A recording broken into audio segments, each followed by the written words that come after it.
Yeah, I mean, I guess I'd start off by saying that Florida State, I thought, played lights out, especially early on. Um, better than they've shot the ball really in a while. I thought they played downhill.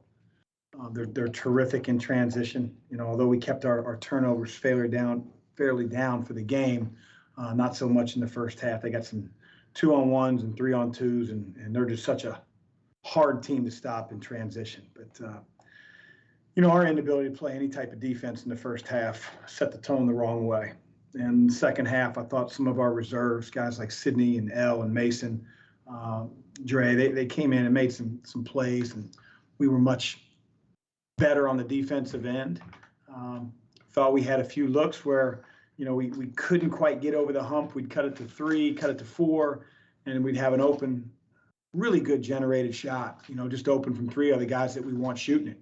And just couldn't find those ones to go in. So that's basketball. But if we'd have defended like we did in the second half and the first half, then it might have been a much different game. Caleb Mills is a talent. We knew that coming in, and he certainly proved it. Thank heavens he was in a little foul trouble. We might have gotten 50. First question from Michael. Hey, Coach, you mentioned the difference between the first half and the second half. Mason, just in here, you said one of the reasons or one of the differences that he saw was maybe more fire from the team in the second half. Did you see the same thing? And how frustrating is it as a coach, to go into a road place like that and maybe not see your team come out with the fire that you want?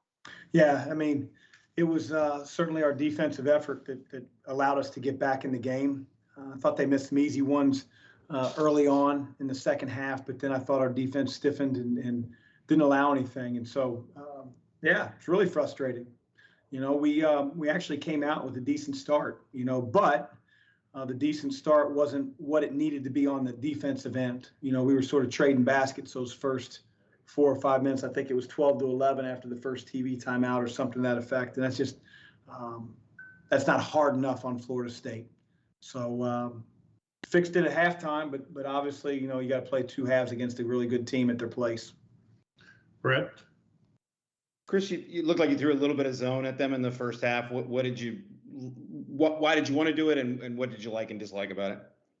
Yeah, I mean, I think, we watched a few of their earlier games, and Florida State's so athletic, and they play downhill so much. In a few of the games they played against zone, they were a little bit more stagnant. They seemed to pass the ball around the perimeter and take a 3 without really threatening the rim like they would in man-to-man. And, we've worked on it. It's something that we have in our pocket. We haven't really used it a whole lot this year. I think we've used it in a couple of possessions, but they scored so quickly in it, you probably couldn't tell we were in zone in other games. I thought it was fairly effective, but they hit a couple tough shots in it. And anything that we did in the first half, Brett, wasn't very successful on that end of the floor. Michael? I don't know if the last 2 games is a large enough sample size on L, but it seems like there's a positive trend going forward. Is this what maybe we can expect to see from him moving forward? L's talented. There's no doubt about it. And he's going to continue to earn opportunity on the floor, and he'll stretch that opportunity again, being able to play on both ends of the floor. He is giving it a much better effort. He's got a lot to learn on the defensive end of the floor, but he's getting better. He had a box out in the first half that was non-existent earlier in the year. He had some really good plays in the second half. He's learning on the offensive end. We know he's got the ability to get in the lane. He can finish. This is a very difficult team to finish against because of their size. He can shoot the ball. He's got confidence, no doubt. But he's got to continue to up the defensive end. Then he can't have those careless turnovers that every once in a while have plagued him. And he's done a really good job the last 2 games of being a more mature player and really taking advantage of the opportunity, earning trust from his teammates and his coaching staff. Brett?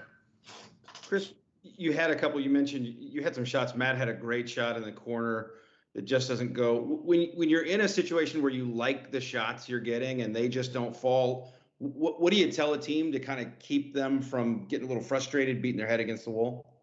To keep generating them like we were. To start the half, I thought, to end the half and to start the half, because of Florida State's very unorthodox, switching everything, being on top, challenging you at the rim with 3 and 4 guys and running past closeouts. It's not something that everybody sees. And I thought in the end of the first half, we went too much ISO ball and just watched the ball handler. And we started to do that in the second half. And it took a timeout to explain to guys like, do you know the offense? Yes. Then run the offense and find those opportunities within the offense where we can get in the lane, land under control, shot fake, pass fake, back cut. And we really started to do that. And we looked for one another and we made the extra pass. And we got much better shots the last 15 minutes of the game. Offense wasn't the problem for this game. It might have been for a small stretch. It was the defensive side of the ball that killed us in the first half. Anything else for Coach?